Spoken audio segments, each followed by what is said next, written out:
रूस से एस जयशंकर ने किया इशारा, फिर प्रधानमंत्री मोदी की गुप्त चिट्ठी पुतिन के हाथ में सौंप दी। पुतिन ने कहा ठीक है, कांपने लगे तुर्की और पाकिस्तान। जयशंकर के कान में मोदी के लिए पुतिन ने बोली बड़ी बात, फिर रूस ने भारत के लिए किया तगड़ा ऐलान। अमेरिका रोकता रह गया, जानिए क्या है भारत का 3 बड़ा प्लान।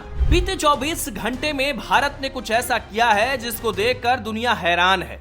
समझ नहीं आ रहा है कि आखिर भारत के दिमाग में क्या चल रहा है। एक तरफ भारत के राष्ट्रीय सुरक्षा सलाहकार अजीत डोभाल को चीन भेजा जाता है, तो दूसरी तरफ भारत के चाणक्य विदेश मंत्री एस जयशंकर पुतिन से मिलने पहुंच जाते हैं। पुतिन के हाथ में प्रधानमंत्री नरेंद्र मोदी की एक चिट्ठी थमाते हैं। पुतिन फिर जयशंकर के कान में कुछ कहते हैं, फिर जयशंकर आंखों से इशारा करते हैं और पूरी दुनिया हिल जाती है। जयशंकर किस लिए पुतिन से मिलने के लिए पहुंचे थे? तुर्की और पाकिस्तान की मुश्किल कैसे बढ़ने वाली है? भारत के लिए पुतिन ने क्या ऐलान किया है? और सबसे बड़ी बात, भारत रूस के लिए ऐसा क्या कर रहा है कि पुतिन ने भारत के लोगों को थैंक यू कहा है? चलिए सब कुछ जानते हैं। नमस्कार, आपके साथ मैं हूं ज्योति विनय कपूर। दोस्तों, अगर ये एनालिस्टिक रिपोर्ट आपको अच्छी लगे तो चैनल को सब्सक्राइब करना आप भूलेंगे नहीं। तो चलिए दोस्तों, बीते 24 घंटे में भारत की वैश्विक राजनीति की पिच पर ऐसी बैटिंग जारी है जिस पर पूरी दुनिया ने नजरें गड़ाई हुई है। लेकिन हैरानी की बात तो ये है कि हर कोई इसे अपने अपने तरीके से डिकोड करने में जुटा है, पर समझ किसी को नहीं आ रहा कि आखिर भारत के दिमाग में कूटनीति का कौन सा बड़ा प्लान चल रहा है। क्योंकि एक तरफ भारत के राष्ट्रीय सुरक्षा सलाहकार अजीत डोभाल को अचानक चीन भेज दिया जाता है, तो वहीं दूसरी तरफ भारत के कूटनीतिक चाणक्य और विदेश मंत्री एस जयशंकर सीधे रूस के राष्ट्रपति व्लादिमीर पुतिन से मिलने मॉस्को पहुंच जाते हैं, वो भी प्रधानमंत्री नरेंद्र मोदी की सीक्रेट चिट्ठी लेकर। जी हाँ, इस सीक्रेट चिट्ठी के साथ पुतिन और जयशंकर की मुलाकात होती है। इस गोपनीय मुलाकात में विदेश मंत्री एस जयशंकर प्रधानमंत्री का सीक्रेट लेटर पुतिन को सौंपते हैं। दोनों देशों के रिश्तों को एक नए मुकाम पर और आगे की बेहद गंभीर रणनीति पर बातचीत होती है। भारत और रूस के बीच आने वाले दिनों के रणनीतिक रोड मैप और वैश्विक संकटों पर दिल्ली के स्टैंड को सामने रखा जाता है।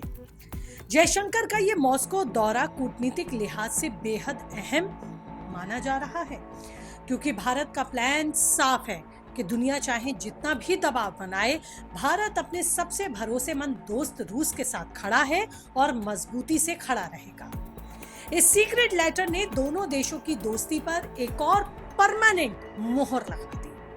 खबर है कि प्रधानमंत्री मोदी के इस संदेश को पाकर राष्ट्रपति पुतिन भारत और प्रधानमंत्री मोदी के सहयोग से इस कदर गदगद आए हुए कि उन्होंने भरे मन से प्रधानमंत्री मोदी की जमकर तारीफ की। तारीफ की तो बात हो गई, लेकिन क्या रणनीतिक बातचीत हुई? वो कौन सा वैश्विक संकट है जिस पर जिक्र हुआ?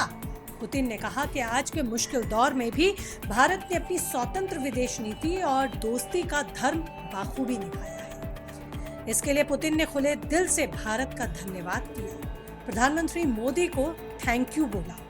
रूस इस बात से बेहद खुश है कि पश्चिमी देशों और अमेरिका के तमाम प्रतिबंधों और धमकियों के बावजूद भारत ने रूस के साथ अपने व्यापारिक और रणनीतिक हितों को रत्ती भर भी कॉम्प्रोमाइज नहीं किया। बल्कि रूस इस बात से सबसे ज्यादा खुश इसलिए भी है क्योंकि भारत ने कलिनिनग्राद प्रांत में रूस की सबसे बड़ी मदद की है। आप जानते हैं, ये कलिनिनग्राद रूस का एक अनोखा और बेहद अहम हिस्सा है। रूस की मुख्य भूमि से ये हालांकि थोड़ा सा कटा हुआ है और चारों तरफ से नाटो देशों से घिरा हुआ है। इसके दक्षिण में पोलैंड, उत्तर और पूर्व में लिथुआनिया और पश्चिम में बाल्टिक सागर है। ऐतिहासिक रूप से ये पहले जर्मनी और पूर्वी प्रेशिया का हिस्सा था और इसे कोर्निंगसबर्ग कहा जाता था, लेकिन दूसरे विश्व युद्ध के बाद 1946 में ये सोवियत संघ का हिस्सा बन गया। ये प्रांत देखने में तो छोटा है, रूस का एक छोटा सा इलाका है, लेकिन यूरोप और रूस दोनों के लिए बेहद खास और संवेदनशील है। रूस के लिए इसका सबसे बड़ा महत्व ये है कि यहाँ बाल्टियस्क बंदरगाह है जो सर्दियों में भी बर्फ से नहीं जमता और रूसी नौसेना के बाल्टिक बेड़े का ये मुख्य अड्डा है।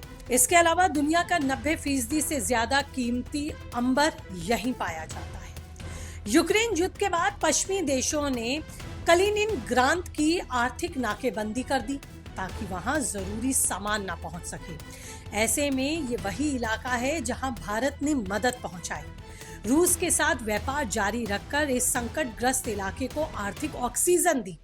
भारत और रूस ने मिलकर उत्तरी समुद्री मार्ग को चालू रखा जो आर्कटिक महासागर से होकर गुजरता है।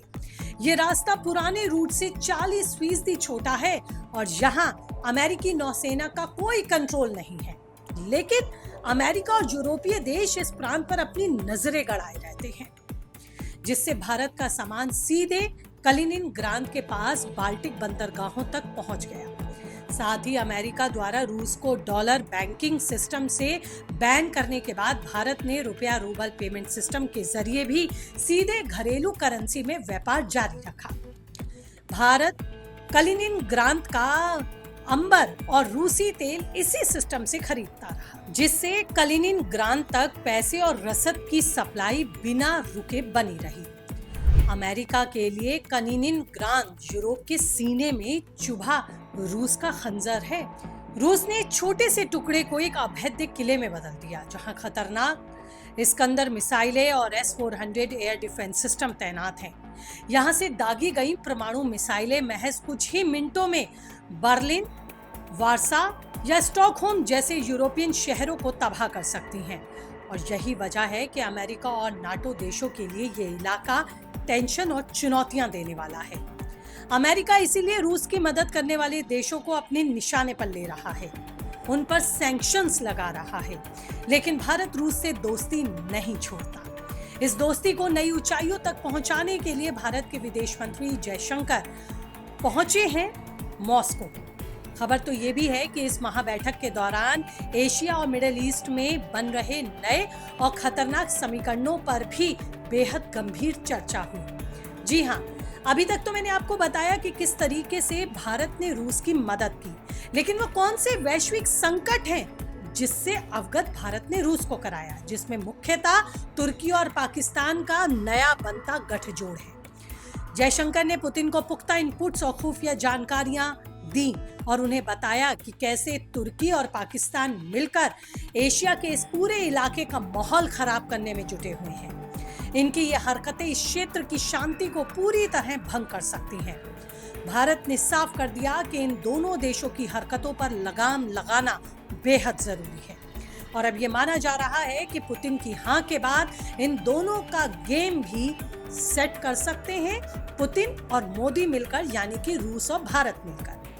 भारत की इस आक्रामक कूटनीति के बाद तुर्की और पाकिस्तान को कैसे कड़ा सबक सिखाया जाएगा, इसका पूरा खाका भी तैयार हो सकता है, क्योंकि जल्द ही ब्रिक्स भारत में होने वाला है। रूस और भारत मिलकर अब एक ऐसा आर्थिक और रणनीतिक गलियारा या फिर ये कहूं कि एक ऐसा दबाव बनाने की तैयारी में है जिससे पाकिस्तान और तुर्की चाहकर भी भारत के खिलाफ कोई नई साजिश रचने की हिम्मत नहीं कर पाएंगे। पुतिन ने भारत को भरोसा दिया है कि सुरक्षा के मोर्चे पर रूस हर कदम पर भारत की चिंताओं को समझते हुए उसके साथ खड़ा है और उसे कहीं ना कहीं समाधान जरूर दिया जाएगा। पाकिस्तान और तुर्की के हुक्मरानों को अंदर तक कपा देने वाली ये रणनीति हो सकती है। इस ऐतिहासिक मुलाकात के बाद राष्ट्रपति पुतिन ने भारत के लिए कुछ ऐसे तगड़े और बड़े ऐलान किए जिससे अमेरिका और पश्चिम देश बस रोकते ही रह गए। पुतिन ने साफ लफ्जों में दुनिया को संदेश दिया कि भारत और रूस के बीच का सहयोग केवल पारंपरिक ऊर्जा और खाद यानी कि फर्टिलाइजर की खरीद फरोख्त तक ही सीमित नहीं है, बल्कि दोनों ही देश हर स्तर पर एक दूसरे के साथ खड़े हैं। न्यूक्लियर एनर्जी, परमाणु ऊर्जा, हाईटेक सेक्टर, स्पेस टेक्नोलॉजी और कई दूसरे एडवांस रणनीतिक क्षेत्रों में भी दोनों देश लगातार साथ आगे बढ़ रहे हैं। फर्टिलाइजर्स को लेकर रूस का ये भरोसा ऐसे समय में आया जब पूरी दुनिया खाद्य और ऊर्जा संकट से जूझ रही है। पुतिन के इस बड़े ऐलान ने भारतीय अर्थव्यवस्था और देश के करोड़ों किसानों के लिए एक बड़ा रक्षा कवच तैयार कर दिया। साफ है कि एस जयशंकर के इस मॉस्को दौरे और प्रधानमंत्री मोदी की इस गुप्त चिट्ठी ने वैश्विक कूटनीति की गणित को ही कहीं ना कहीं अपने मास्टर स्ट्रोक से बदल दिया, जिसका जवाब फिलहाल किसी के पास दिख नहीं रहा है। रूस के साथ इस तगड़े और ऑलराउंडर समझौते के बाद भारत ने अपने 3 बड़े प्लान यानी कि ऊर्जा सुरक्षा, खाद्य सुरक्षा और रणनीतिक घेराबंदी को पूरी तरह से मजबूत कर लिया है। अब देखना यह होगा कि भारत और रूस के इस अटूट चक्रव्यूह के सामने दुनिया किस तरह से झुकती है और पाकिस्तान और तुर्की अपने लिए क्या नया रास्ता ढूंढते हैं। फिलहाल इसी के साथ इस रिपोर्ट में इतना ही। नमस्ते।